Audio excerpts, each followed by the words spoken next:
তোমার জন্য কেউ থামবে না, সূর্যও না, চন্দ্রও না, আলো বাতাস রোদ বৃষ্টি কেউ না, একটা মানুষও না, একটা মানুষও না। এ দুনিয়া বড় স্বার্থপর, বড় স্বার্থপর। এজন্য বাপ আপনাদেরকেও বলি, যুবক তোমাদেরকেও বলি, তুমি নষ্ট হয়ে গেলে শেষ পর্যন্ত মনে রাখো তোমার জন্য কেউ থামবে না। আপনাদেরকে বলি বাবা, স্ত্রী সন্তানের জন্য যদি আপনি হারাম উপার্জন করে জীবনটা শেষ করছেন, কোনোদিন পাবেনও নাই। সুদের টাকা, কিস্তির টাকা, হারামের টাকা, ওজনে কম দেওয়া, ধোকাবাজি, প্রতারণা করা উপার্জন করা দরকার ছিল না।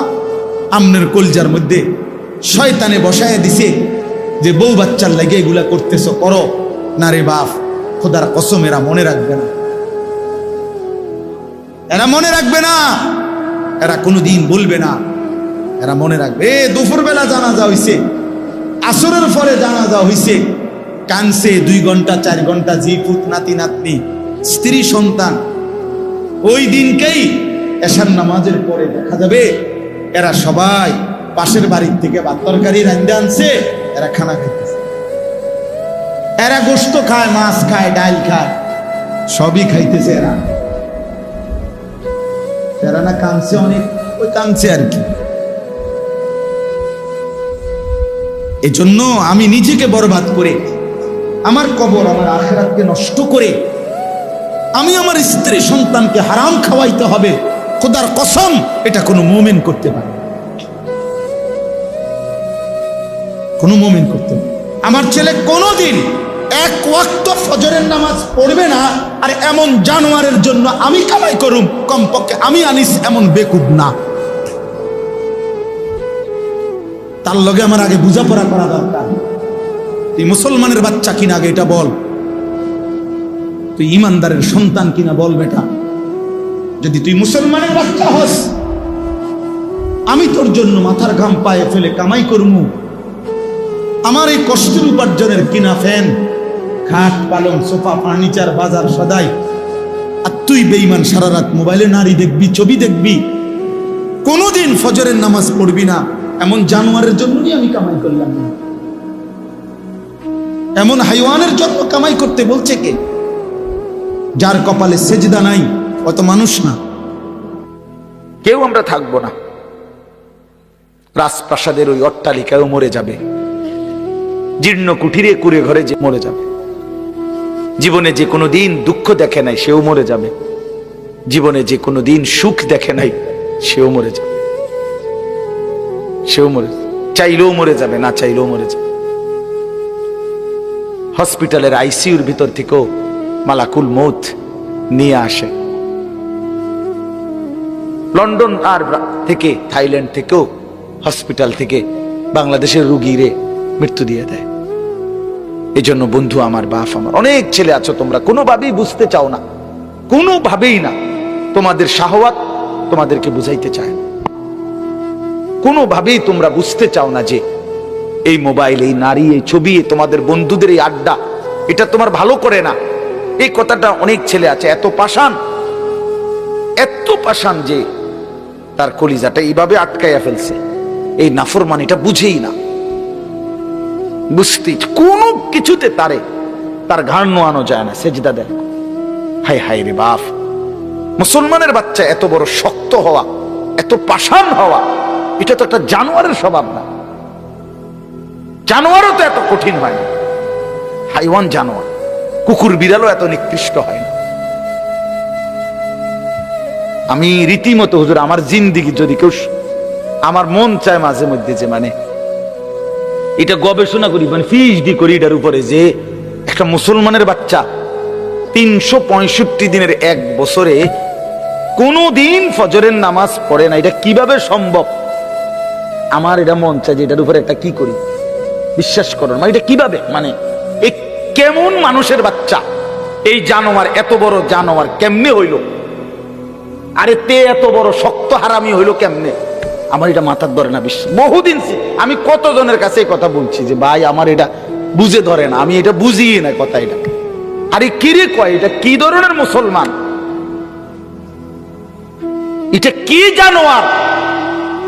এই জানোয়ারের বাতরান দেখে এই জানোয়ারের ঘরে ঘুমাইতে দেয় কে? তার মা কই, তার বাপ কই? হায় হায় হায় হায় হায়, মুসলমানের বাচ্চা এত বড় অসভ্য কেমনে হইল? কেমনে হইল? আল্লাহ বলেন, আমি আল্লাহকে বাদ দিয়ে যে যেটাকে বন্ধু বানায় নিছ, সে যেন মাকড়সার ঘর বানাইছ। কি বানাইছ? মাকড়সার ঘর। ইত্তাখাযাত বাইতান, যে মাকড়সা ঘর বানালো। আর ওয়া ইন্না আওহানাল বুয়ুত লা বাইতুল আনকাবুত লাউ কানু ইয়ালামুন। আল্লাহ বলেন, আর এটা মনে রাখবা, এটা মনে রাখবা, পৃথিবীর সবচেয়ে দুর্বল ঘর মাকড়সার ঘর। এটা আল্লাহ বলছে। তাহলে আল্লাহকে বাদ দিয়ে 60 বছরে একটা সেজদা, একটা হালাল হালাল হারামের কোনো তোয়াক্কা করলা না, নামাজ রোজা বন্দিগির কোনো তোয়াক্কা করলা না, কিস্তি নিয়া, সুদ নিয়া, ঘুষ নিয়া, সিটারি, ধোকা, প্রতারণা, বহু ভাবে দিবা নিশি মেহনত করে 60 বছরে যেই প্রাসাদ, যেই বিল্ডিং সাজাইলা, যেদিন সব রোম স্যাক দিয়া দেখলা আর কোনো কাজ বাকি নাই, টাইলসও লাগানো শেষ, বাথরুমের বদনাড়া পর্যন্ত সেটিং করা হয়েছে, সোফা খাট ফার্নিচার সব ঠিক করা হয়েছে, রব্বুল আলামিন বলে মালাকুল মউত এখনই নিয়ে আসো, যাও। এক নিমিষে 60 বছরের মেহনত উড়ায়, ঠিক না? এজন্য এটা ভাবা উচিত, আল্লাহকে বাদ দিয়ে, সেজদাকে বাদ দিয়ে, গোলামিকে বাদ দিয়ে, হালাল বাদ দিয়ে, আল্লাহর বন্দিগি বাদ দিয়ে যে যেটার মধ্যে ডুবে গেলেন সে মাকড়সার ঘর বানাইতেছেন। কি বানাইতেছেন বলেন? তামসা করতেছেন, তামসা। ওয়ামাল হায়াতুদ দুনিয়া ইল্লা লাহবুন ওয়া লাইব। তামাশা। আল্লাহ বলে দুনিয়ার জীবনটা তামাশা বান্দা, খেলাধুলা, খেলাধুলা। হ্যাঁ, লোকটা বিল্ডিং বানায় আর শাজিম থেকে আমার মালিক যেন হাসতে হাসতে বলে, ওমা কিরে এতে দেখি তামসা না করে, তামসা না করে। কিরে বেটা সেজদা কই? ফানি দিতে দিতে বিল্ডিং এ ইট ভিজাইতে ভিজাইতে নামাজের ওয়াক্ত শেষ। আছে না? ইট ভিজাইতে ভিজাইতে নামাজের ওয়াক্ত শেষ। আল্লাহ আমাদেরকে মাফ করে দেন। আল্লাহ তাআলা বলেন আলিফ লাম মিম, 3টি অক্ষরে এর অর্থ আল্লাহ তাআলাই ভালো জানেন। কে ভালো জানেন? এখন যেহেতু সময় নাই এর কোনো ব্যাখ্যা করছি না। ব্যাখ্যা এটাই যে এগুলোর প্রকৃত অর্থ, একমাত্র অর্থ আল্লাহ তাআলাই জানেন। এরপরে আল্লাহ কি বলছে একটু মনোযোগ দিয়া শুনেন, শুধু তরজমা শুনতে হবে। আল্লাহ তাআলা বলেন আহাসিবান নাসু আন ইউতরাকু আন ইয়াকুলু আমান্না ওয়া হুম লা ইফতানুন। আল্লাহ বলেন, ও মানুষেরা, তোমরা কি এই ভেবেছো যে তোমরা শুধু মুখে বলবে আমান্না, আমরা ঈমান আনলাম, আমরা মুমিন, আমি মুসলমান, আমি ঈমানদার। ভোটার আইডি কার্ড দেখেন, ধর্ম ইসলাম লেখা। আমার বায়োডাটা দেখেন, ধর্মের পাশে ইসলাম লেখা। দেখেন নালে নালে এখানে লিখছে কেন? আমি মুসলমান না হলেই লিখছি। কথা বুঝেন? আল্লাহ বলে, তোমরা কি এই ভেবেছো যে তুমি শুধু মুখে বলবা আমি মুমিন, আমি ঈমানদার, আমি মুসলমান, আর ওয়াহুম লা ইফতানুন, আমি আল্লাহর পক্ষ থেকে তোমাকে কোনো পরীক্ষা করা হবে না, এমনিতেই মুখের স্বীকারোক্তিতে, মুখের উচ্চারণেই আমি আল্লাহ তোমাকে ছেড়ে দিব, এই ভাবছো না? আল্লাহ জিজ্ঞেস করছে, তো জবাব দেন যে হ্যাঁ এটাই ভাবছেন কিনা? জবাব দেন না কেন? হ্যাঁ না না একটা কোন? আল্লাহ তাআলা কুরআনুল কারীমের আরেক জায়গায় বলছেন আম হাসিবতুম আন তাদখুলুল জান্নাহ ওয়ালাম্মা ইয়ালামিল্লাহুল্লাযীনা জাহাদু মিনকুম ওয়া ইয়ালামাস সাবিরিন। তোমরা কি এই ভেবেছো যে শুধুমাত্র মুসলমান বললেই আমি তোমাদেরকে জান্নাতে ঢুকায় দেব? অথচ এখনো কারা কারা আমার রাস্তায় দ্বীন ও ঈমান টিকাইয়া রাখার জন্য কি পরিমাণ যুদ্ধ জিহাদ সংগ্রাম, মুজাহাদা, মেহনত, পরিশ্রম কয়ে কদ্দুর করছো এখনো আমি দেখিয়ে নাই। কে কদ্দুর ইসলাম মানার জন্য সবর করছো এটা আমি এখনো দেখিয়ে নাই। এর আগেই তোমার আমি জান্নাত দিয়ে নিব এই নি ভাবছো। আরেক আয়াতে আল্লাহ তাআলা বলেন, আম হাসিবতুম আন তাদখুলুল জান্নাহ ওয়ালাম্মা ইয়াতিকুম মাসালুল লাযীনা খালাউ মিন ক্বাবলিকুম মাসাতহুমুল বাসাউ ওয়াদ-দাররাউ ওয়াযুলজিলু হাত্তা ইয়াকুলার রাসূল ওয়াল্লাযীনা আমানু মাআহু মাতা নাসরুল্লাহ। আল্লাহ বলেন, আরে কি ভাবলা তুমি? পান খাইতে খাইতে ব্যস্ত যাবে গা, বন খাইতে খাইতে, চা দোয়ানে গপ মারতে মারতে, টেলিভিশন দেখতে দেখতে, এমনি মুসলমান বললেই এমনি এমনি ব্যস্ত যাইবা গা, গরু জবাই কইরাই। অথচ আমি আল্লাহ তাআলা তোমাদের পূর্বে যত লোক আদম থেকে ঈসা পর্যন্ত ঈমানের দাবি করেছিল তাদের প্রত্যেককে আমি আল্লাহ তাআলা অগণিত কষ্ট, অগণিত পেরেশানি, অগণিত জুলুম এবং নির্যাতনের শিকার তারা হয়েছিল। হাজারো জুলুম, নির্যাতন, কষ্ট, পরিশ্রম এগুলো তাদেরকে উপভোগ করতে, উপলব্ধি করতে, হজম করতে হয়েছে। এই পরিমাণ কষ্ট, ক্লেশ, বিপদ, মুসিবত, পেরেশানি, জুলুম, নির্যাতন, অত্যাচার সহ্য করছে, যার ফলে ওয়াজুলজিলু কাঁপতে শুরু করছে মানুষগুলো। কাঁপতে কাঁপতে কাঁপতে কাঁপতে জুলুম আর অত্যাচারে নিজেদের শরীরের মধ্যে কম্পন শুরু হয়েছে।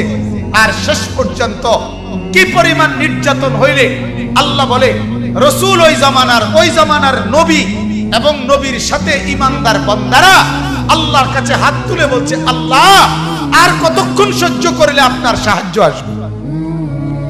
মাতা নাসরুল্লাহ, আর কখন, আর কখন? কোরআনুল কারীমের সূরা বুরুজ একটা সূরা আছে না, ওই সূরার মধ্যে আছে পূর্ববর্তী জামানায় এক নবীর ঈমানদার উম্মতকে ওই জামানার জালেম বাদশা ঈমান আনার কারণে মাটি খুঁড়ে গর্ত বানাইছে, বড় বড় গর্ত। আসহাবুল উখদুদ বড় বড় গর্ত বানাইছে, বানাইয়া বলছে এই গর্তের মধ্যে লাকড়ি দিয়ে আগুন ধরাও। পুরা গর্তের মধ্যে যখন আগুন ধাউ ধাউ করে উঠছে তখন ওই নবীর উম্মত, ঈমানদার অনুসারী ওই মানুষগুলোকে একটা একটা করে ধরে ধরে ওই গর্তের মধ্যে, আগুনের মধ্যে ফেলছে। ফেলে এরপরে বলছে এর উপরে মাটি ফেলাও।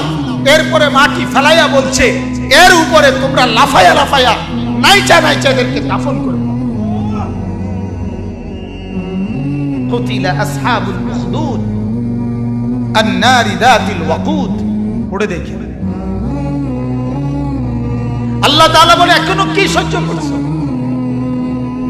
এখনো কি সহ্য করছো? এ পরিমাণ কষ্ট সহ্য করছে, যে পরিমাণ কষ্টের পরে রাসূলরা হয় উলুল আজম, নবীরা হয় সীমাহীন ধৈর্য সহ্যের অধিকারী, ঠিক কিনা বলেন না? সেই নবীরা পর্যন্ত হাত তুলে ফেলছে। আল্লাহ আর কতক্ষণ, আর কতক্ষণ? তাহলে আল্লাহ তাআলা বলেন, আমার বান্দা শুধুমাত্র মুমিনের দাবি করলে, মুসলমানের দাবি করলে বাপ, আল্লাহ বলেন আমি এমনি ছেড়ে দেব না। পরীক্ষা করব, ঈমানের পরীক্ষা, আমলের পরীক্ষা, বন্দেগীর পরীক্ষা, সেজদার পরীক্ষা, গোলামির পরীক্ষা, হালাল হারামের পরীক্ষা, জায়েজ না জায়েজের পরীক্ষা, বৈধ অবৈধের পরীক্ষা। অতএব পরীক্ষায় উত্তীর্ণ হইতে হইলে 24 ঘন্টা আল্লাহ এবং তার রাসূলের নির্দেশনা মতে চলবে। ওয়ালাকাদ ফাতান্নাল্লাযীনা মিন ক্বাবলিহিম। এরপরে আল্লাহ তাআলা বলেন, আমি তোমাদের পূর্বে এই কথাটাই, তোমাদের পূর্বে যত লোক ঈমানের দাবি করছে প্রত্যেকের পরীক্ষা নিয়েছি। প্রত্যেকের কি নিয়েছি? ইব্রাহিম আলাইহিস সালামকে আল্লাহ তাআলা বলেন 84 বছর ইব্রাহিম নবী কাইদা আল্লাহর কাছ থেকে একটা ছেলে পাইছেন, ঠিক কি না বলেন? ছেলেটার নাম কি? ইসমাঈল। কানসে 84 বছর পরে, 84 বছর বয়সে ইসমাঈল হইছে। এরপরে ইব্রাহিমকে আল্লাহ তাআলা, তাফসীরে আছে একটা উর্দু খুতবা আছে 5 খণ্ডে, খুতবাতে কাসিমি, পাকিস্তানের একজন বড় বুজুর্গ হযরত মাওলানা জিয়া আল কাসিমি, ওনার বয়ান আপনারা উলামায়ে কেরাম কিনলে খুব মজা পাবেন পড়ে, উর্দুতে আছে। ওই কিতাবে আছে যে ইব্রাহিম আলাইহিস সালামকে আল্লাহ তাআলা ইসমাঈল ছেলেটাকে দিয়ে প্রথম পরীক্ষা করছে আল্লাহ তাআলা। আল্লাহ বলেন ছেলে দিলাম, তবে হাজেরার কোলে থাকবে, তোমার কোলে নিতে পারতা না, চুমা দিতে পারতা না, আদর করতে পারতা না, শুধু চাইয়া দেখবা। এটা প্রথম পরীক্ষা। দরজায় দাঁড়াইয়া দেখবা শুধু, কিন্তু আদর করতে পারবা না, কোলে নিতে পারবা না। ইব্রাহিম আলাইহিস সালাম বলছে আসলাম, আল্লাহ মেনে নিলাম, তুমি বড় মাওলা, তোমারই ভালোবাসি। কিছুদিন পরে আল্লাহ বললেন ইব্রাহিম না, এখন আর চাইতেও পারতা না, মরুভূমিতে চোখের আড়ালে দূরে ওইখানে রাখা আসে। ইব্রাহিম আলাইহিস সালাম বলছে আসলাম, আল্লাহ মেনে নিলাম, মেনে নিলাম, পরীক্ষায় ফেল করতে চাই না মাওলা, রেজাল্ট ভালো করতেই হবে, প্রয়োজনে ছেলেকে দূরেই দিয়ে আসলাম, তবু তোমাকেই ভালোবাসি মাওলা। কিছুদিন পরে আল্লাহ তাআলা বললেন, সংক্ষেপে বলছি এই জন্য, ইব্রাহিম প্রথমে তো দেখতে দিছিলাম, এরপরে চোখের আড়াল করে রাখছিলাম, তবুও তো ছিল, বিদেশে হইল ফুত আমার আছে তো। অনেক মা কাইন্দা কাইন্দা বলে যাক বউয়ে নিচে গাড়ি, বউয়ের লগে নিচে গাড়ি, মা আমি মার খবর তো রাখে না, আমার ফুত বাচ্চা তো আছে। কথা বলেন না, বলে না এমন, আমার ফুতে আছে তো, যা খেনে থাকো, আমি মা না পাইলা মারি। আল্লাহ তাআলা বলে ইব্রাহিম তুমি তো ভাবছিলা যাক ফুত আছে তো, না এবার আর রাখতাম না, এইবার জবাই করে আমার দেওয়া আমারটাই দিয়ে দাও। আল্লাহ তাআলা বললেন, ইব্রাহিম বললেন আসলাম, না মাওলা আপনি বড় মাওলা, আপনাকেই ভালোবাসি, আমি ফেল করুম না মাওলা, আমি রেজাল্ট ভালো করতেই হবে। এজন্য ছেলেকে গর্দান মধ্যে ছুরি রাখা দিছে। ছুরি রাখার পরে এবার মাওলা পাক আল্লাহ তাআলার মহব্বতের জোশ আসছে, আল্লাহর রহমতের দরিয়ার মধ্যে, সাগরের মধ্যে উথলে ঢেউ উঠছে। আল্লাহ বলে ইব্রাহিম আরে তোরে আমি চাইছি রে পরীক্ষা, এবার তুই পুরাপুরি কামিয়াব, তুই পুরাপুরি ফলাফল উত্তীর্ণ, যা তোর ছেলেও দিলাম, আমি আল্লাহ রাজি হয়ে গেলাম। এবার ছেলেও পাইলো, আল্লাহকেও পাইলো, ঠিক কিনা বলেন না? ছেলে কুরবানি হয়েছিল। এজন্য দোস্ত, সন্তানকে দ্বীন শিখাইলে, সন্তানকে কোরআন শিখাইলে, সন্তানকে নামাজ শিখাইলে, সন্তানকে মাদ্রাসায় পড়াইলে, আল্লাহর কসম দুনিয়া অভাব হবে না, দুনিয়াও মিলে যাবে, আখিরাতও মিলে যাবে, আখিরাতও মিলে যাবে।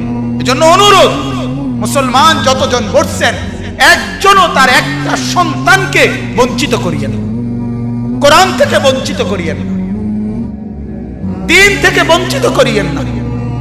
আমার শায়েখ আল্লামা মুফতি মুশতাকুর নবী সাহেব হুজুর এটা আবেগে অনেক সময় বলে যে মা যেই বাপ তার সন্তানকে আল্লাহর কোরআন শিখায় নাই, নামাজ রোজা শিখায় নাই, মাদ্রাসার এই সবক দেয় নাই, হুজুর বলে ওই মা বাপ যদি তার সন্তানটাকে 70 বার আগুনে পুড়াইয়া ফেলতো তাইলে এত ক্ষতি হইতো না, কোরআন না শিখাইয়া এই মা বাপ ওই সন্তানের যেই ক্ষতিটা করে দিল। এরপরে হুজুরে বলে যে দোহাই ওই মা বাপকে বলি, আপনি এই সন্তানের বাপ না হলে ভালো ছিলেন, আপনি এই সন্তানের মা না হলে ভালো ছিল। কেন বাচ্চাটাকে বঞ্চিত করলেন? কেন বাচ্চাটাকে বঞ্চিত করলেন? এজন্য একজনও ইনশাআল্লাহ আমরা আমাদের সন্তানকে দ্বীন শেখাবোই শেখাবো ইনশাআল্লাহ। বলেন ইনশাআল্লাহ। আগামীর পৃথিবী, আগামীর সামনে দাজ্জাল বাজান, আগামীর সামনে দাজ্জাল, দাজ্জাল দেখা যায়, দাজ্জাল দেখা যায়, কিয়ামত দেখা যায়। ইকতারাবা লিন-নাসি হিসাবুহুম, আল্লাহ বলে হিসাবের সময় কাছায় গেছে বান্দা। ইকতারাবাতিস সাআ, আল্লাহ বলে কিয়ামত ঘনায় গেছে বান্দা। আরে যিনি বানানেওয়ালা তিনি বলতেছে ও আমার বান্দা, আমি না বলছি এই নবী শেষ নবী, এই কিতাব শেষ কিতাব, এই দিন শেষ ধর্ম, আর দিতাম না রে, এরপরে তো আমার সংসার আমি গুছাই এলাম, তাহলে কিসের অপেক্ষা করছে? কথা বলেন না কেন? মালিকই তো বললো আর দিতাম না রে, শেষ, যা দিছি দিছি, এরপরে আর কিসের অপেক্ষায়? এজন্য সন্তানকে বঞ্চিত করবেন না। বলেন ইনশাআল্লাহ। প্রত্যেকেই পাক্কা নিয়ত করেন তিনজন ছেলে তিনজনই কোরআন পড়বে, তিনজন মেয়ে তিনজনই কোরআন পড়বে। বলেন ইনশাআল্লাহ। যার ঘরে যতজন দিন শিখবে ততজন। কথা বলেন কয়জন? আবার বলেন কয়জন? আছে যতজন দিন শিখবে কতজন? আমি এজন্য সবসময় বলি যে আপনার একটি সন্তানকে হলেও মাদ্রাসায় পড়ান, একটি মেয়েকে হলেও মাদ্রাসায় পড়ান। এই কথা বলা আমার ফতোয়া হলো নাজায়েজ। এটা বলার কোনো সুযোগ নাই, এই কথা বলার কোনো অনুমতি নাই। আপনার কাছে কোনো আমি ভিক্ষা চাই না, আপনার কাছে রাসূলের হাদিস মনে করাইতে আইছি যে আলা কুল্লি মুসলিম, আলা কুল্লি মুসলিম মানে তিনজনে একজন। কথা বলেন কয়জন? কথা বলেন না কেন? নবী বলল সবার উপরে দিন শিখা ফরজ, আপনি কোন তিনজনে একজন? কে অনুমতি দিল? আপনারে কমানের অনুমতি দিল কে? কথা বলেন, বুঝছেন কিনা আপনার? এজন্য প্রত্যেকেই ছেলে মেয়ে, আলহামদুলিল্লাহ বাংলাদেশে এখন চতুর্দিকে মহিলা মাদ্রাসা আছে কিনা বলেন? এই জমানায় মেয়ে দিন শিখলো না, ছেলে দিন শিখলো না। আল্লাহর কসম এই কথা বলিয়া কি কারণ, কোন কারণ দর্শাবার কোন সুযোগ পাইতেন না। চতুর্দিকে এত মসজিদ মাদ্রাসা, এত মাদ্রাসাও থাকার পরেও যারা তাদের ছেলে মেয়ে কোরআন বঞ্চিত হইল, এটার কোন কারণ দর্শাবার সুযোগ।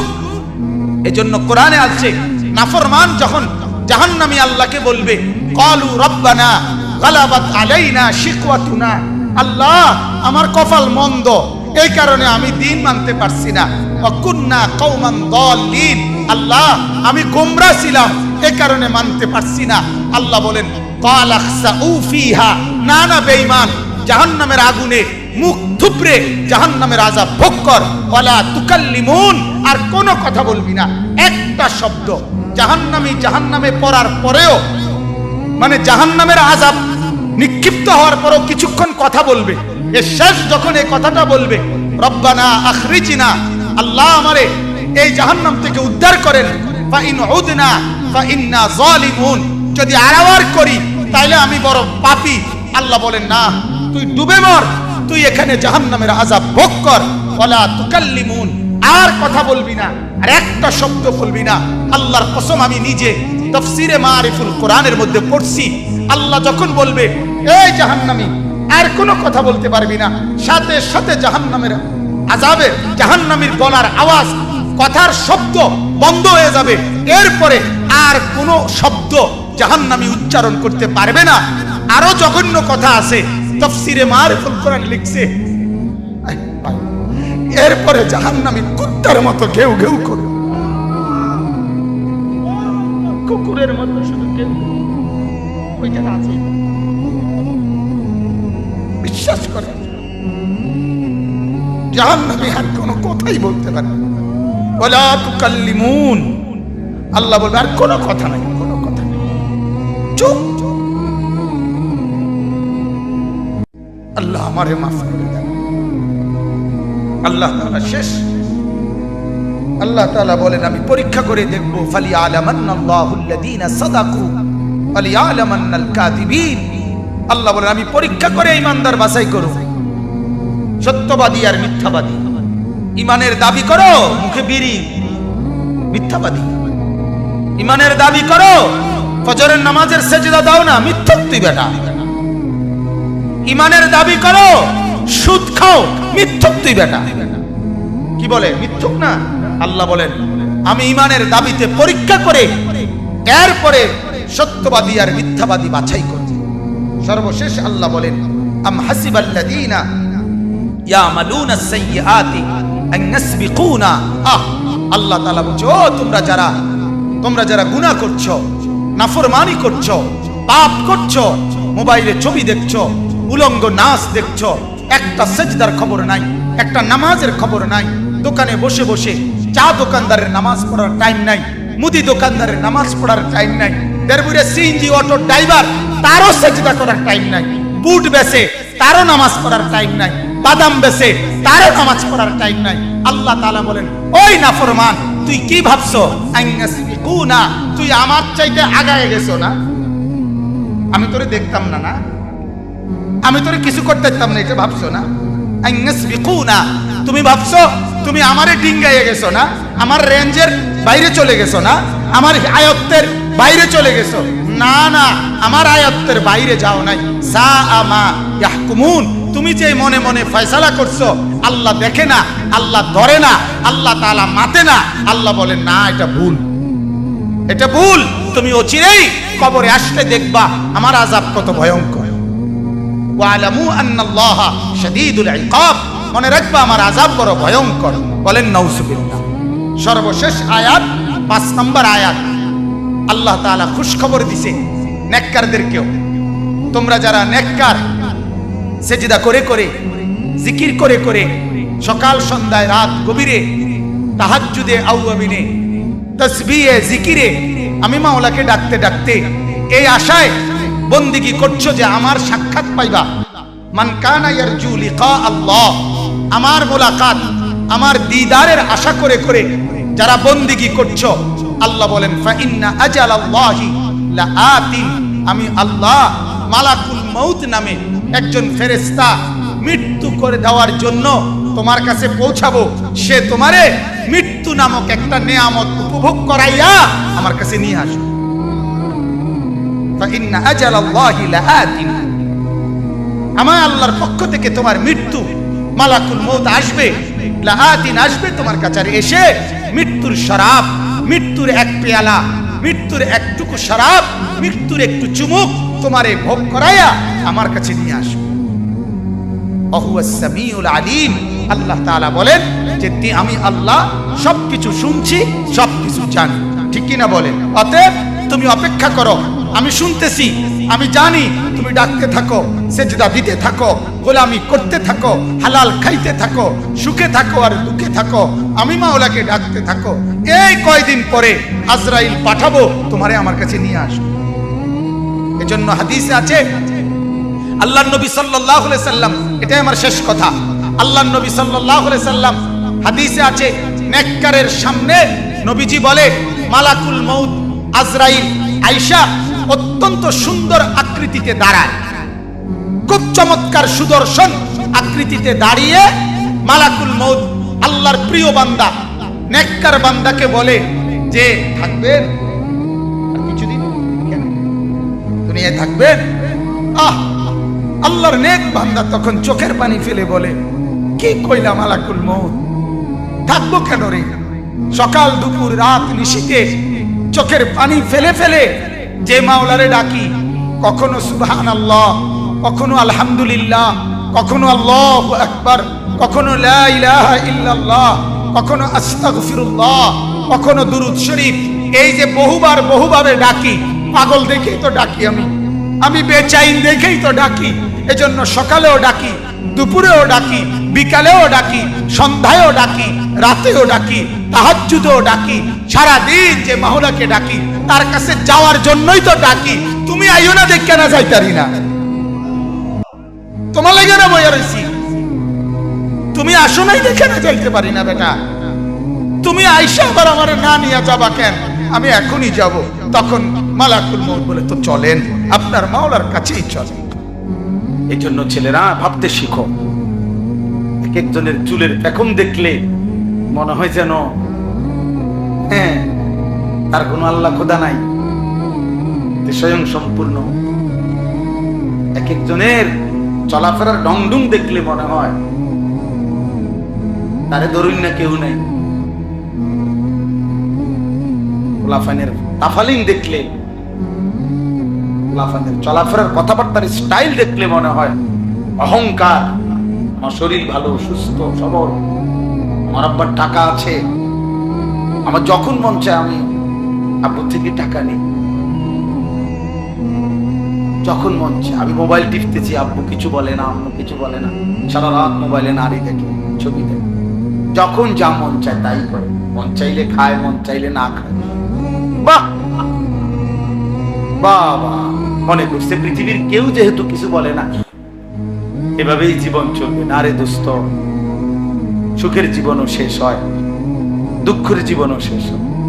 সেজদার রাতও ভোর হয়, নেশার রাতও ভোর হয়। মদখোরও রাত ভোর হয়ে যায়, সেজদাওয়ালার রাতও কি হয়ে যায়? ভোর হয় না? তাহাজ্জুদের নামাজ যে পড়ে তারও ভোর হয়ে যায়। মদের আড্ডায়, জুয়ার আড্ডায় যে রাত কাটায়, নারীর আড্ডায়, জিনার আড্ডায়, ওই হাইওয়ানেরও ভোর হয়ে যায়। কারো দুনিয়ায় থেমে থাকে না, কারো না। এজন্য হাসিও ফুরায় যাবে, কান্নাও শেষ হয়ে যাবে। কয়দিন পরে এই ছোট্ট মাসুম বাচ্চাদের ব্যথাও সবাই ভুলেই যাবে। ব্যস্ততার এই দুনিয়ায় কতক্ষণ মনে রাখবে, কে কারে মনে রাখবে? অতএব এই যে আল্লাহ নবী সাল্লাল্লাহু আলাইহি সাল্লাম বললেন, এমন ভাবে বন্দেগী করো যেন আল্লাহকে দেখছো অথবা আল্লাহ তোমাকে দেখছে। এটাই তাসাউফ, এটাই ইসলাহ। এটা তৈরি করতে হয়। মানে এটা শুধু একটা ওয়াজ শুনলে হয় না, এটা দীর্ঘদিন মেহনত করতে হয়। ওলামায়ে কেরামের সাথে, আল্লাহ ওয়ালাদের সাথে, বুজুর্গদের সাথে বারবার শুনতে হয়, আসা যাওয়া করতে হয়, সম্পর্ক করতে হয়, আত্মশুদ্ধির মেহনত করতে হয়। এটা নিয়ম মাফিক ওষুধ আছে, বুজুর্গদের কাছে এটার প্রেসক্রিপশন আছে। কিভাবে একজন মুসলমান, একজন যুবক, একজন নারী, একজন ইমানদার কিভাবে নিজের জীবনটাকে এভাবে গঠন করবে যে যার সারাক্ষণ মনে পড়বে আল্লাহ আমাকে দেখছে, আমি মিথ্যা বলব। আপনারা অনেকেই শুনছেন না, বুজুর্গরা বলে, কোন আল্লাহওয়ালা বলে তার মুরিদদেরকে বলছে, আগামীকালকে আমার জন্য এমন একটা মুরগি জবাই করে আনবা, এমন জায়গা নিয়া। আমরা শুনছি হুজুরদের ওয়াজে, ছোটবেলায় আমরাও শুনছি যে কেউ না দেখে এমন জায়গা থেকে জবাই করে আনবা। সবাই মুরগি জবাই করে আনছে, একজনে জীবন্ত মুরগি নিয়ে আসছে। তো হুজুর বলছে, তুমি আস্তা মুরগি নিয়ে আসলা, সবাই তো জবাই করে আনছে। তো বলছে, হুজুর মুরগিটা কেউ দেখে না, এমন একটা জায়গার তালাশে, পুকুরের পারে, নদীর ধারে, বাঁশ ধারে, কত জায়গায়, গোপন একাকী জায়গায় অন্ধকারে গেলাম। কিন্তু খোদার কসম হুজুর, যখনই যাই, যেখানেই যাই, বারবার মনে পড়ছে আল্লাহ তো দেখছে। আপনি তো বলছেন কেউ দেখে না, এমন জায়গা থেকে জবাই করতে, এমন জায়গা তো পাইলাম, এমন জায়গা তো মনে হইল না কোনো জায়গারে। সব জায়গাতেই তো মনে পড়লো আল্লাহ তো দেখছে। তিনি বলছেন, হ্যাঁ বাবা, আমি তোমারই খুঁজছি। আমি কি খুঁজছিলাম? তোমারই মূলত খুঁজতেছিলাম যে আমার কোন মুরিদটার হালাত এইটা হইছে, যে যার সারাক্ষণ মনে পড়ে যে আল্লাহ আমাকে। আনতা আবুদাল্লাহা কাআন্নাকা তারাহু ফাইন লাম তাকুন তারাহু ফাইন্নাহু ইয়ারাক। নবীজি বলেন, এমন ভাবে আল্লাহর ইবাদত করবে যেন তুমি আল্লাহকে দেখছো। আল্লাহর নবী সাল্লাল্লাহু আলাইহি ওয়াসাল্লাম একদিন নামাজ পড়ছিলেন। নবীজি সাল্লাল্লাহু আলাইহি সাল্লাম নামাজ অবস্থায় একটু সামনে আগাইলেন, আবার পিছায়া নামাজের জায়গায় দাঁড়ায়া নামাজ শেষ করলেন। সাহাবায়ে কেরাম বললেন, ইয়া রাসূলুল্লাহ, নামাজ শেষে কি হলো আল্লাহর নবী? হঠাৎ করে দেখলাম নামাজের মধ্যে একটু আগাইলেন, আবার পিছাইলেন, কি করলেন? আল্লাহর নবী সাল্লাল্লাহু আলাইহি সাল্লাম বলেন, সাহাবীরা রে, জান্নাতের আয়াত যখন পড়ছিলাম, সরাসরি এই দুই চোখে জান্নাত দেখতে পাচ্ছিলাম, আর জান্নাতের ফলগুলো দেখছিলাম। মনটা চাইছিল আগাইয়া জান্নাতের একটা ফলের ঠোকা ছিঁড়ি। দুনিয়া যেন আবার ফিরে চলে আসলাম। অর্থাৎ এইভাবে দেখছে, এই জন্য আমার শায়েখ আল্লামা মুফতি মুশতাকুন নবী কাসিমি বড় সুন্দর কথা বলছে। হুজুর বলেন যে দুনিয়ার মধ্যে ক্যান্টনমেন্টের মধ্যে সেনাবাহিনী, কেউ 20 বছর, কেউ 25 বছর যুদ্ধের প্র্যাকটিস করে প্রতিদিন, এই আশায় যে যেদিন চূড়ান্ত বাস্তবিক যুদ্ধ হবে সেদিন প্র্যাকটিক্যাল দেখবে, প্র্যাকটিক্যাল যুদ্ধ করবে। তো প্র্যাকটিক্যাল যুদ্ধের জন্য প্র্যাকটিস করতে থাকে অনবরত। বুঝেন নাই কথা? তো আল্লাহ তাআলাও যেন বলছে, নবীও যেন বলছে উম্মত, এই দুনিয়ার হায়াতটা আল্লাহকে দেখার প্র্যাকটিস করতে থাকো, প্র্যাকটিস করতে থাকো। মনে হয় যেন দেখছো, মনে হয় যেন দেখছো। একদিন এভাবে যদি করতে পারো, হাসরের ময়দানে রব্বুল আলামিন প্র্যাকটিক্যাল আল্লাহ পাক তোমার দিদার তার তোমারে দেখায় দিবে। বলবে বান্দা দেখো, এবার প্র্যাকটিস করছো বহুদিন, আজ সরাসরি দেখো। আজ তুমি আমাকে দেখো, আমি তোমাকে দেখি। ইলা রাব্বিহা নাযিরা। আল্লাহ তাআলা বলছে বান্দা জান্নাতে সরাসরি আমি রব্বুল আলামিনকে দেখবে। খালাস, কথা শেষ। তাইলে এইখানে আমি এই দুইটা আমল বলছি। একটা আমল হলো রাত্রি জেগে তাহাজ্জুদ পড়া, বিশুদ্ধ কোরআনুল কারীম তেলাওয়াত করতে থাকা। এই দুই আমলের বরকতে তাফসীরে লিখছে, বুজুর্গানে দ্বীন বলছে, এই দুইটি আমল যার মধ্যে থাকবে, একটা হলো যে রাত্রিবেলা গভীর রজনীতে কিছু নফল ইবাদত নামাজ বন্দিগি করার চেষ্টা করে, আর যে ব্যক্তি লম্বা কোরআনুল কারীম বিশুদ্ধ তেলাওয়াত করার ফিকির করে, কোরআন তেলাওয়াত করতে থাকে, আশা করা যায় এই দুইটি আমলের বরকতে আল্লাহ তাআলা তার অন্তরের মন্দ চরিত্রগুলো দূর করে দিবে। আশাদ্দু ওয়াতআন, এগুলা নফসকে দমন করবে, অন্তরের মন্দ অভ্যাসকে দূর করবে। এজন্য আজকের এই ইসলাহি মাহফিলে এই দুইটি আমলের গুরুত্ব দিলাম। আল্লাহ যেন আমাকেও তৌফিক দেয়, আপনাদেরকেও যেন তৌফিক দেয়। চেষ্টা করবেন রাত্রিবেলা সময়টাকে বন্টন করে, হিসাব লাগান 11টায় শুইলেন, 4:50 ফজরের নামাজের জামাত, তো 12টা, 1টা, 2টা, 3টা, 4টা, 4:50 ধরেন প্রায় 6 ঘন্টা। তো এর মাঝামাঝি কোনো একটা সময় শরীর স্বাস্থ্য অনুপাতে দেখেন একটু সময়, আধা ঘন্টা, 20 মিনিট, 40 মিনিট আবার জেগে আল্লাহর ইবাদতের জন্য তাহাজ্জুদ নামাজের সেজদা, তেলাওয়াত, দোয়া, কান্নাকাটির জন্য একটু সময় বের করা। তাইলে আল্লাহ তাআলা অন্তর পবিত্র করে দিবে, মন্দ অভ্যাস থেকে বেঁচে থাকা সহজ হবে। আল্লাহ তাআলা আমাদেরকে কিয়ামুল লাইল, তিলাওয়াতুল কোরআন, এই দুই নিয়ামত দান করেন। দারুল উলুম মাদ্রাসা আল্লাহ তাআলা কবুল করেন। হযরত মাওলানা আবু তাহের সাহেব দামাত বারাকাতুহুল আলিয়া, আল্লাহ তাআলা তাকে হায়াতে তাইয়্যিবা আফিয়া দান করেন। ছেলেরা, বাপ তোমার ঘরে শক্ত করে বললাম, বাবা মাকসাদ তো এটাই ভাইয়া, নামাজ পড়ো, নামাজ পড়ো, নামাজ পড়ো, নামাজ পড়ো। কিশোর নওজোয়ান নামাজ পড়ো, আল্লাহকে চেনো ভাইয়া, দিন শিখো, অল্প হোক, স্কুলে পড়ো মানা নাই, কলেজে পড়ো মানা নাই, যেখানেই পড়ো মানা নাই, কিন্তু আল্লাহকে ভুইলো না, নামাজকে ভুইলো না। 2 রাকাত নামাজ ঠিক করো, 10টা সূরা ঠিক করো, ওযু গোসল ঠিক করো।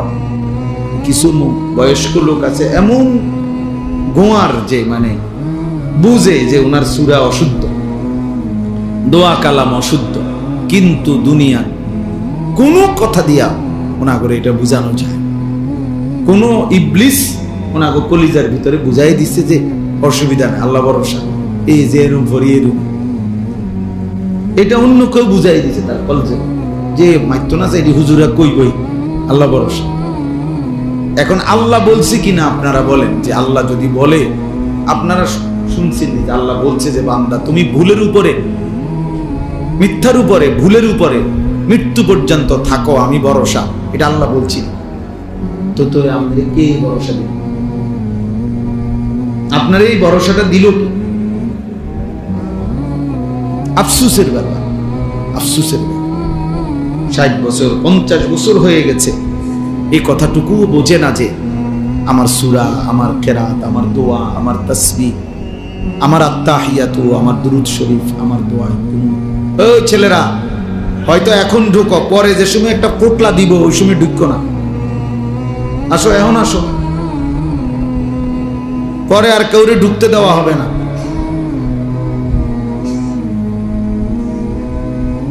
হ্যাঁ, কিছু খবর নেয়, মনে করেন কিছু আছে খবর নেয়, কিছু দিবনি। এবার যদি রাত 2টাও বাজে ঘুরবো, বুঝলেন? যদি রাত 2টাও বাজে, সারা রাতও লাগে, তারপরও ঘুরবো। আফসুস। মানে জীবন মানেই শুধু এই দুটো বিরিয়ানি, এক প্লেট খিচুড়ি, 2টা জিলাপি, এই জিন্দেগি। আবার আগের মতো তামাশা, আগের মতো বেনামাজি জিন্দিগি, আগের মতো অসভ্যতা। আসলো কেন পৃথিবীতে, মরবেই বা কেন, করবেই কি, কিচ্ছু জানে না, কিচ্ছু জানে না। আফসোস হয়েছে ওই জীবনের উপরে, আফসোস যে জীবন জানে না আমি আসছি কোত্থেকে, আমার করণীয় কি, কেন আসলাম, কি করছি। জীবনের যার কোনো লক্ষ্য উদ্দেশ্য নাই, গন্তব্য নাই, মঞ্জিল যে চেনে না, আমি যাব কোথায়, পৌঁছবো কোথায়, থামবো কোথায়, এটা যার মধ্যে জানা নাই, ওই বাস্তবিক অর্থেই মনে রাখেন ওই কোনো মানুষ, ওই জন্তু জানোয়ার। কোরআন বলছে ওকে জানোয়ারই বলছে। জানোয়ারেরই কোনো নির্দিষ্ট টার্গেট নাই, তার দরকারও নাই। টার্গেট দিয়ে করবো কি? কোন গরু, ছাগল, কুকুর, বিড়ালের টার্গেট দিয়ে করবে কি? তার তো কোনো হালালও নাই, হারামও নাই, জায়েজ না জায়েজ কিছু নেই। তার জন্য কোনো বিধান নাই, দিন নাই, শরীয়ত নেই। কিন্তু ইনসানের জন্য বিধান আছে, হালাল হারাম আছে, জায়েজ না জায়েজ আছে, করণীয় বর্জনীয় আছে। কারণ তার জন্য আখিরাত আছে, তার জন্য হিসাব আছে, তার জন্য বিচারের মাঠ আছে, তার জন্য আমলনামা প্রস্তুত হচ্ছে, তার আমলনামা মিজানের পাল্লায় ওজন হবে, তাকে ফুলসেরাত পার হইতে হবে, তাকে জান্নাত কিংবা জাহান্নামে যেতে হবে। এটা গরু ছাগলের নাই, এটা জন্তু জানোয়ারের নাই। তাইলে সোজা হিসাব, যে তার হালাল হারাম বুঝে না, জায়েজ না জায়েজ বুঝে না, করণীয় বর্জনীয় বুঝে না, তো সে বাস্তবিক অর্থে কোনো মানুষ, সে জানোয়ার, সে হাইওয়ান, যার মধ্যে কোনো তামিজ নাই, মানে পার্থক্য শক্তি নাই, পার্থক্য শক্তি। তাইলে বাবা বলতেছিলাম আল্লাহর ঘর মসজিদের কথা বলছি। মসজিদের আজমত জরুরি, মসজিদে জুমার বয়ান গুরুত্বপূর্ণ, মসজিদের ইমাম সাহেবকে সম্মান করা খুব গুরুত্বপূর্ণ, মুয়াজ্জিনকে সম্মান করা খুব গুরুত্বপূর্ণ। মসজিদের একটা জুতার বাক্স, মসজিদের বালু, মসজিদের একটা মোমবাতি অনেক সম্মানিত, এটা মসজিদের। আমরা কোরআন হাদিসের ভাষায় বলে নিসবতের কারণে দামি হয়, মানে সম্বন্ধের কারণে দামি। ইট বালু পাথর সিমেন্টের একটা ঘর এমনিতে শুধু ছিল ঘর, কিন্তু যখন এটা সিদ্ধান্ত হলো যে এটা আল্লাহর ঘর, এই আল্লাহর এই শব্দটা যখন এই ঘরের সাথে লাগলো তো এটা দাম। কি বলে এটা নিসবতারি, মানে সম্বন্ধ কিসের সাথে মিলল, ওইটার কারণে দামি হয়, ওটার কারণে দামি হয়। এমনিতে একটা কাপড়, এটা কাপড়, কিন্তু যখন এটারে বলে যে এটা কোরআন শরীফের গিলাফ, এটা দামি, দামি। তাহলে সম্বন্ধ নিসবত এর কারণে দামি। তো মসজিদ আল্লাহর ঘর, অতএব এটা নিঃসন্দেহে দামি, এটা দামি, এটা অনেক দামি।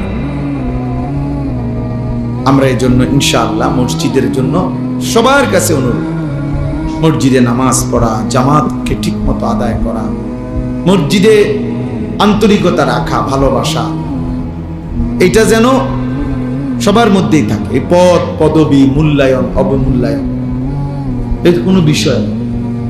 অমুকের সভাপতি বানাইতো, আমনে তারে দিয়ে দেন সভাপতি, বলে তুই সভাপতির আব্বা, তুই সভাপতি 14 গোষ্ঠী, তুই নিয়ে সভাপতি, তোর সভাপতি নিয়ে তুই সিরা খাবি, তোর সেক্রেটারি নিয়ে তুই কি খাবি, আমি বিজয় খাবি। হ্যাঁ, আল্লাহ তাআলা আমাদেরকে বুঝ দান করেন। আখিরাতে ইন্নাল্লাহা লা ইয়ানজুরু ইলা সুওয়ারিকুম ওয়ালা ইলা আজসামিকুম, নবী সাল্লাল্লাহু আলাইহি ওয়াসাল্লাম বলেন হাসরের ময়দানে নিশ্চয়ই আল্লাহ তাআলা তোমাদের চেহারা দেখবেন না, তোমাদের শরীর দেখবেন না, ওয়ালাকিন্নাল্লাহা ইয়ানজুরু ইলা কুলুবিকুম ওয়া আমালিকুম, বরং আল্লাহ তাআলা তোমাদের দিল দেখবেন এবং তোমাদের আমল দেখবেন। দিল দেখবেন আর কি দেখবেন? আমল দেখবেন। এর ভিত্তিতে আল্লাহ তাআলা ফয়সালা করবেন। এজন্য বাপ, ও দুনিয়া বিয়ে সমস্ত পদ পদবি দিয়ে কিচ্ছু আসে যায় না, বরং মসজিদের প্রতি হৃদয়ের টান, এজন্য আমার আখিরাতের জন্য। আমি নামাজ পড়বো, সেজদা দেব, মসজিদে আসব, মসজিদের খেদমতে থাকব, মসজিদে বেশি বেশি যাওয়ার চেষ্টা করব, এটা আমার আখিরাতের জন্য। হাদিসের মধ্যে আছে বাশশিরিল মাশাঈন ফি যুলামি ইলাল মাসাজিদ বিন-নূরিত তাম্মি ইয়াউমাল কিয়ামা। আজীব হাদিস।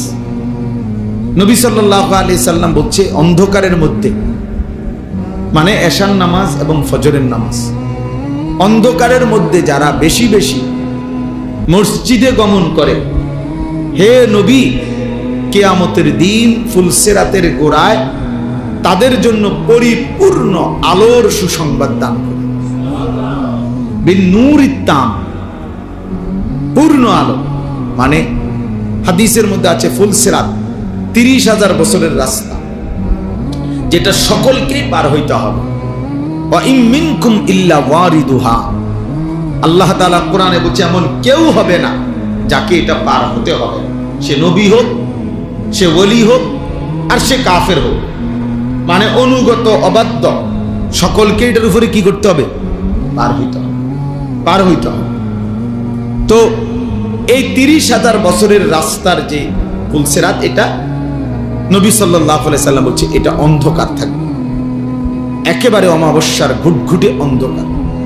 প্রত্যেক মুমিনের ঈমানের সাথে তার আমলের পরিমাণ অনুপাতে ওই ফুলসিরাতের গোড়ায় যখন যাবে, প্রত্যেক ঈমানদারের, ঈমান শর্ত, প্রত্যেক ঈমানদারের তার আমলের পরিমাণ অনুপাতে ওই গোড়ায় গেলে আল্লাহর কুদরতে তার জন্য ওই পরিমাণ আলো জ্বলবে। এই জন্য সবার আলো একরকম হবে না, আলগা লাইট নেই, আপনারটা আপনার আলো, আমারটা আমার, আপনারটা আমার। এই ক্ষেত্রে নবীজি সাল্লাল্লাহু আলাইহি ওয়াসাল্লাম বলছেন যে অন্ধকারের মধ্যে, মানে এশার নামাজ এবং ফজরের নামাজ, এই দুই নামাজ অন্ধকারের নামাজ নাকি? কথা বলেন। এশার নামাজ তো পুরা অন্ধকার, আর ফজরের নামাজ আবসা অন্ধকার। এই দুই অন্ধকারের মধ্যে যে মসজিদে যায় বেশি বেশি, আল্লাহ নবী সাল্লাল্লাহু আলাইহি সাল্লাম বলেন ফুলসিরাতে তার জন্য পূর্ণ আলো জ্বলে। 30,000 বছরের রাস্তা পূর্ণ আলো নিয়ে সে পার হতে পারে। এজন্য এশার নামাজ এবং ফজরের নামাজ খুব গুরুত্বপূর্ণ। এশার নামাজ এবং ফজরের নামাজ যারা আদায় করে না, রাসূলুল্লাহ সাল্লাল্লাহু আলাইহি ওয়াসাল্লাম তাদেরকে বলছেন মুনাফিক। একেবারে স্পষ্ট বুখারীর হাদিস। ওই অপদার্থ হলো মুনাফিক, যে অপদার্থ এশা এবং ফজরের নামাজ পড়ে। এই দৃষ্টিতে আপনাদের আমাদের অসংখ্য সন্তান, অসংখ্য মুসলমান যারা প্রতিনিয়ত ফজরের নামাজ পড়ে না, এদেরকে বলে রাখেন যে প্রত্যেকেই যেন ভোটার আইডি কার্ড, জন্ম নিবন্ধন সনদ এবং পাসপোর্ট, যেখানে ধর্মের পাশে ইসলাম লিখছে, এটা যেন চেঞ্জ করে, বরং এটা যেন শুধরাইয়া লিখে নেয়, এফিডেভিট করে যে আসলে আমি মুসলমান নাই, মুনাফিক। কেন? আমি ফজরের নামাজ পড়ি না, ফজরের নামাজ পড়ার জন্য কোনো প্রস্তুতিও নাই, আমার মানসিকতাও নাই। এমন অসংখ্য জানোয়ার আছে, হাইওয়ান আছে, যে হাইওয়ানের কলিজার ভিতরেও খোদার এক বছরে 365 দিনে কোনোদিন এই জানোয়ার বলতে পারবে না ফজরের নামাজ কাকে বলে। এটা আস্তা জানোয়ার, আস্তা জানোয়ার, এটা পুরাটা জানোয়ার, এটা পুরাটা জানোয়ার। এটা মানুষ নামের পশু ছাড়া আর কিছু না। 365 দিন নাফরমান, তুই মানুষের বাচ্চা বেটা, কোনদিন ফজরের নামাজ পড়বি না। এত বড় বেহায়া, বেশরম মুসলমান হয় কি? এত বড় নিকৃষ্ট মানুষ মুসলমান হবে? মুনাফিক। আল্লাহ রাসূল বলছে বেটা, নবী বলছে মুনাফিক, এটা আস্তা মুনাফিক। আর মুনাফিক সমস্ত বেঈমানের মধ্যে সবচেয়ে নিকৃষ্ট হলো কে? যত লোক আল্লাহর নাফরমান, তার মধ্যে মুনাফিক হলো সবচেয়ে নিকৃষ্ট। হযরত আব্দুল্লাহ ইবনে ওমর, হাদিসে আছে, নবীজির বিখ্যাত সাহাবী আব্দুল্লাহ ইবনে ওমর রাদিয়াল্লাহু তাআলা আনহুমা, তিনি বলছেন নবীজির জামানায় আমরা মুনাফিক চিনতাম এশা এবং ফজরের জামাতে অনুপস্থিতি দেখে। হাদিস এটা। উনি বলেন আমরা চিনতাম মুনাফিককে আমাদের মাঝে, আমরা খুঁজতাম, বুঝতাম ফজর এবং এশার নামাজে অনুপস্থিত হতো। এই জন্য হযরত আব্দুল্লাহ ইবনে মাসউদ বলে যে রাসূলের জামানায়, সাহাবাদের জামানায় লজ্জায় শরমে যাতে দাগ না পড়ে যায়, চিহ্নিত হয়ে না যায়, এজন্য মুনাফিক যারা মুনাফিক ছিল বাস্তবিক অর্থে, তারাও রাসূলের জামানায় ফজরের নামাজ মিস করতো না, কারণ মিস করলে তো মানুষ কইবে তে মুনাফিক। অথচ সে বাস্তবিকে কি মুনাফিক, কিন্তু মানুষ যাতে তারা না চিনে, না বুঝে, এই জন্য কি করত, আমার মুসলমান নামধারী এই হাইওয়ান মুসলমানের বাচ্চা, আর বাপ মুসলমান, তার মা মুসলমান, জানোয়ার একদিনও ফজরের নামাজ পড়ে। বাপেও বেটকা হেবড়া বইয়া বইয়া বিড়ি গায়, চা দোয়ানে গপ মারে। আল্লাহর রহমতে আমনের দোয়ায় জিভুত একটা লাইন হইছে, কিটা লাইন হইছে, টেয়া ফাড়ায়, বিদেশ লাইন হইছে, টেয়া ফাড়াইলে বুঝি লাইন হয়, হ্যাঁ, বিদেশ গেলেই বুঝি জিভুত লাইন হয়ে গেছে, এটা বুঝি কত হইল। আর আমরা যারা দেশে সিরিয়া খাই, এটা বুঝি কথা হইল। বিদেশ যাওয়া নিষেধ না, এটা গুনাহ, এটাও বলি না, কিন্তু এটা বুঝি এটা কথা হইল যে আল্লাহর রহমতে তারা 3 জন এখন একটা লাইনে পড়ছে, কিটা টেহা রোজগার, টাকা রোজগার করে, এবারে খুশি, মানুষের তে গপ মারে, চা দোয়ানে বইয়ে বই, হ্যাঁ, লম্বা লম্বা কথা, লম্বা লম্বা, ভালো খাইতে পারতেছে, শেষ বয়স, আপেল খায়, মালটা খায়, চা খায়, গম খায়, গপ মারে, আর কি বাজার হইতেছে, খাইতে আছে, ফুতে টেয়া ফাটাইতে আছে, হালাল হারাম এত কিছু তো অনেক সময় আসেনি, হালাল না হারাম সেটা দরকার কি, আমার দরকার টাকা, আমার দরকার বাতে না। আস্তাগফিরুল্লাহ, আস্তাগফিরুল্লাহ।